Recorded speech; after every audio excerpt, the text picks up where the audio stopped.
சிவரிசே ஏய்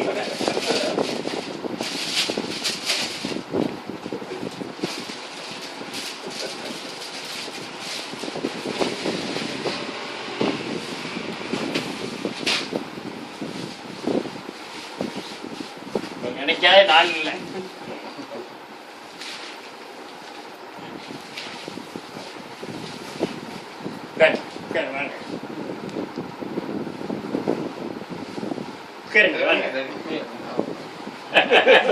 நீங்க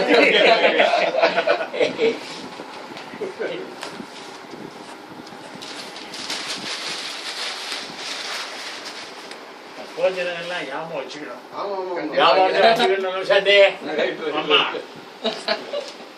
அதெல்லாம் ஒரு பொக்கிஷம் மாதிரி. எனக்கு உங்களை பார்த்ததே பெருசு. எனக்கு எதுக்கு வாங்க உட்காருங்க.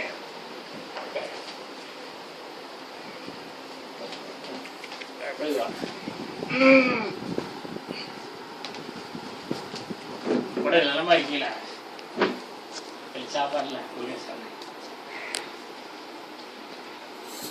உங்களை நினைக்காத நாள் கிடையாது. உங்களை நினைக்காத நாள் இல்லை.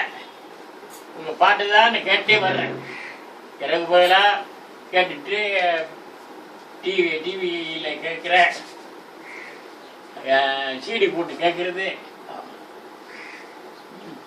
இந்த மாதிரி ஒரு பிறவி இன்னும் கிடையாது இந்த உலகத்தில்.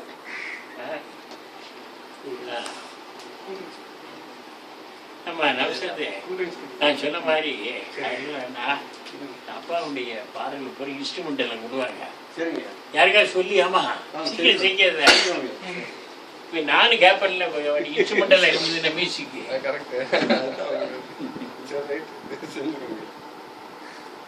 சாப்பாடுல என்ன சாப்பிட்றாங்க? இல்லை அது ரெகுலராக அதனால தான் ஹெல்த்தியாக இருக்கு. ஆமா என்ன என்ன என்ன கம்பீரம், என்ன இது இத்தனை ஆண்டு காலமாக இவ்வளவு உழைப்பு உலகம் முழுவதும் போயிட்டு எல்லா நாட்டுக்கும் போய் 25 டிசம்பர் 25 வந்தா 96 முடிஞ்சு 97 பாருங்க. அது சொன்னால ஆமா பெரிய விஷயம். ஏன் முடிச்சணும்? சரி கண்டிப்பாக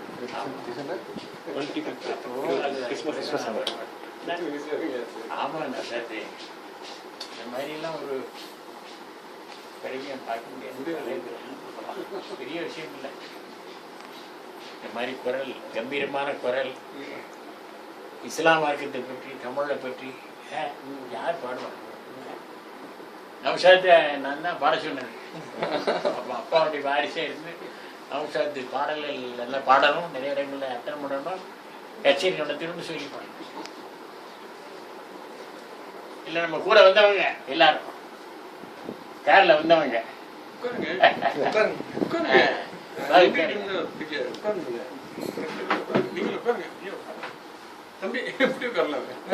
அவர் வந்து நாடக சிறந்த, உங்களுக்கு தெரியும், சிறந்த நாடக நடிகர் எம்ஆர் முத்துசாமின்னு அவங்களுடைய மகன் தான். ஒரு பேப்பர் எழுது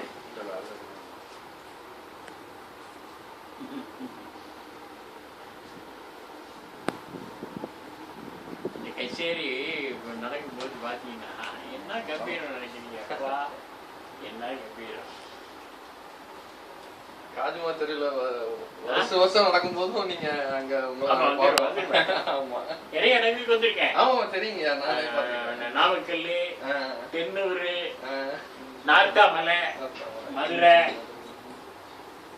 சீர்காழியில நான் மாணவராக இருக்கும்போது 72ல இவனை கூட்டு போய் சரி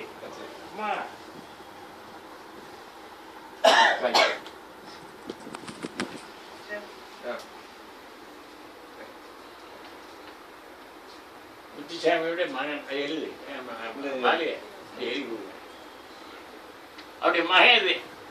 அவருடைய மகன் முத்துசாமியோட மகன்.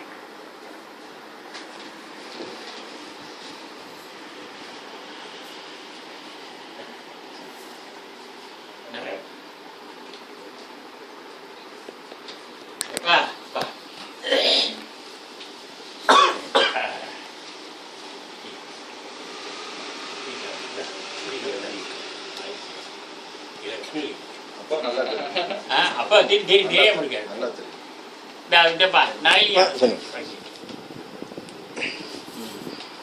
நீங்க இதே ஒரு தட்டு தட்டி சென்ட்ரல் பட்டார் தட்டு தட்டி சென்ட்ரல் தட்டு